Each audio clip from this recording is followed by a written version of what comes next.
ज्योतिषी और पुरोहित को दक्षिणा क्यों देनी चाहिए? जानिए शास्त्रों में क्या लिखा हुआ है इसके बारे में। हमारे 4 वेदों में से मुख्य यजुर्वेद में एक बहुत सुंदर मंत्र है। वह कहता है ब्रह्मचर्य आदि व्रतों से ही दीक्षा प्राप्त होती है, अर्थात ब्रह्म विद्या का किसी अन्य विद्या में प्रवेश मिलता है। फिर दीक्षा से दक्षिणा अर्थात धन समृद्धि आदि प्रतिष्ठा प्राप्त होती है। यहाँ दक्षिणा मिलने का अर्थ है दक्षिणा देना। वेद ने यही माना है कि जो देता है उसे देवता अधिक देते हैं, जो नहीं देता देवता उसका धन छीनकर दानियों को ही दे देते हैं। फिर कहता है दक्षिणा में श्रद्धा प्राप्त होती है और श्रद्धा से सत्य प्राप्त होता है। क्रम है व्रत, दीक्षा, दक्षिणा, श्रद्धा, सत्य मध्यम से दक्षिणा है। एक बार दीक्षित हो गए, मार्ग पर पड़ गए और फिर दक्षिणा में लोभ किया तो मार्ग नष्ट हो जाता है। इसलिए विद्वानों, गुरु, आचार्य को दक्षिणा और पात्रों को दान देने से ही मार्ग आगे प्रशस्त होता है। दक्षिणा देने से अपने गुरु आचार्य में श्रद्धा बढ़ती है। गुरु भी अपनी अन्य सांसारिक चिंताओं से मुक्ति पाकर शिष्य या यजमान के कल्याण के लिए और उत्साह से लग जाते हैं और अंततः सत्य से साक्षात्कार कराते हैं। अब दक्षिणा क्या होनी चाहिए, इस पर शास्त्र का स्पष्ट मत है कि दक्षिणा यथाशक्ति यथासंभव ही होनी चाहिए। न अपनी शक्ति से कम होनी चाहिए, न ही ज्यादा की कोई आवश्यकता है। सनातन धर्म की समाज संरचना ऐसी थी कि अपरिग्रही ब्राह्मणों, पुरोहितों, ज्योतिष आदि आचार्यों का दायित्व समाज से ऊपर था। समाज उसे अपने सामर्थ्य अनुसार दक्षिणा द्वारा पोषित करता था। बदले में वे समाज को अपने ज्ञान से पोषित करते थे, पर जैसे ही यजमान में कृपणता आई और आचार्य में लोभ आया, वैसे ही व्यवस्था टूट गई।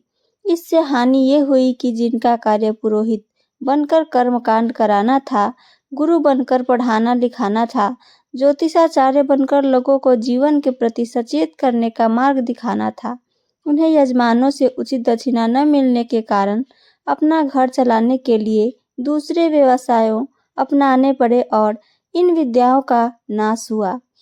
आज सब लोग एक पक्षीय रूप से तो देखते हैं कि ब्राह्मण पौरोहित्य ठीक नहीं करते, ज्योतिषी लूटते हैं और झूठ बताते हैं, लेकिन वे खुद का दोष नहीं देखते कि क्या यजमान धर्म का उन्होंने पालन किया, क्या यथाशक्ति यथासंभव वे इन आचार्यों को दक्षिणा देते हैं। आपके कोई जान पहचान के ज्योतिषी हैं तो आप जानते हैं कि उन्हें मुफ्त में कुंडली दिखा दें, उनसे इमोशनल अत्याचार करते हैं। यह नहीं देखते कि ज्योतिष विद्या प्राप्त करने के लिए कितने हजार घंटे उन्होंने अध्ययन की तपस्या की होगी। वे आपकी कुंडली को समझने में जो 1-2 घंटे खर्च करते हैं, आप चाहते हैं उसकी कीमत 1151 या 101 रुपये दे दें। घर में कोई पूजा पाठ है तो आप चाहते हैं कि 101 रुपये में पंडित जी मान जाएं। वह आपके घर दूर से 1-2 घंटे खर्च करके आता जाता है, 2 घंटे खर्च करके पूजा कराकर अपना पूरा दिन खर्च करता है और बदले में 101-151 में आप उसे विदा कराना चाहते हैं। क्या यह आपकी यथाशक्ति यथासंभव है? यदि सब लोग उन पुरोहितों या ज्योतिषियों को बस 101 रुपया ही दे तो हर पल 2 घंटे लगातार वह केवल 5-6 लोगों की कुंडली या पूजा पाठ ही तो करा पाएगा। इससे महीने में वह अपना घर कैसे चलाएगा और शांति से नहीं चला पाएगा, तो अपनी विद्या और यजमान पर ध्यान कैसे देगा। फिर जब वह मजबूरी में अपनी दक्षिणा फिक्स करे तो आप उसे पाखंडी, धंधेबाज कहने लगते हैं। यह क्या खुद का फोड़ा न देखकर दूसरे की सूजन निहारने वाली बात नहीं है? आप ज्योतिषी से तो उम्मीद करते हैं कि वह पराशर स्मृति के अनुसार चलकर दक्षिणा न मांगे, पर जब वही शास्त्र ज्योतिष आदि विद्याओं के लिए यथाशक्ति दक्षिणा देने की बात कहते हैं तो उसे नहीं मानते। तब आप 11 रुपये देकर कहते हैं बिना दक्षिणा दिए पाप लगता है। यह रख लीजिए। अरे 11 रुपए का एक जूस भी नहीं आता है।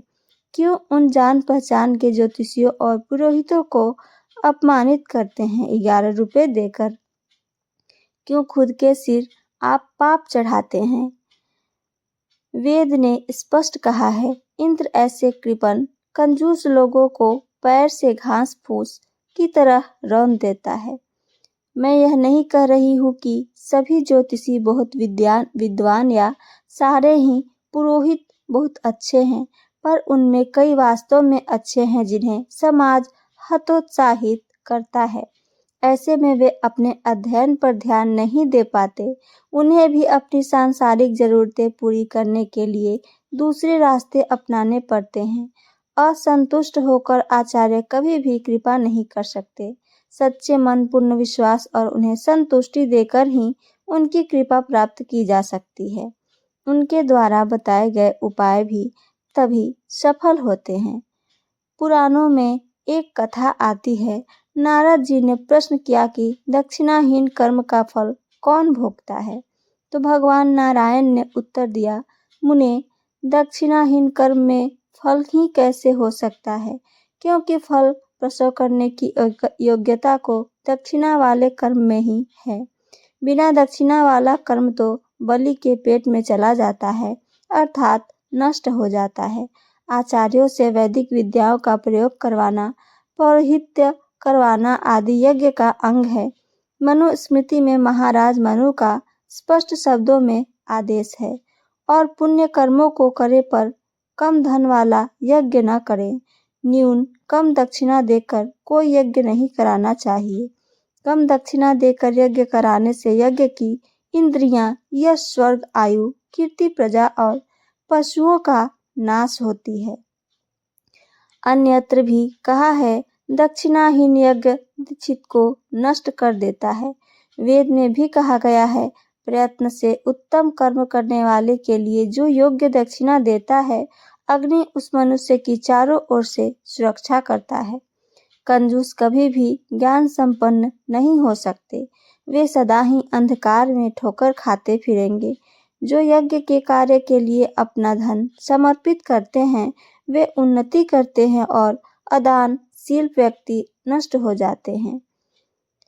इसलिए वैदिक विद्याओं को बचाने के लिए, सनातन धर्म की रक्षा के लिए केवल दोषारोपण न करें। आपके लिए वैदिक विद्या का प्रयोग करने वाले आचार्यों, अन्य योग्य सनातनी संस्थाओं और व्यक्तियों को उचित दान दक्षिणा देने में कंजूसी कभी न करें।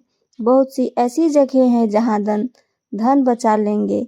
फालतू जगहों पर कंजूसी करने तो धन बढ़ेगा।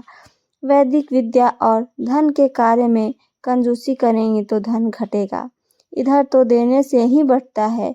इनमें शास्त्रों का स्पष्ट निर्देश है। तो ये थी मेरी आज की जानकारी। मेरी जानकारी आप सबको पसंद आई हो तो चैनल को सब्सक्राइब और वीडियो को लाइक करना ना भूलें। साथ साथ अपना कमेंट करके ज़रूर बताएं। सुनने के लिए धन्यवाद। जय श्री राधे, जय श्री राम, हर हर महादेव।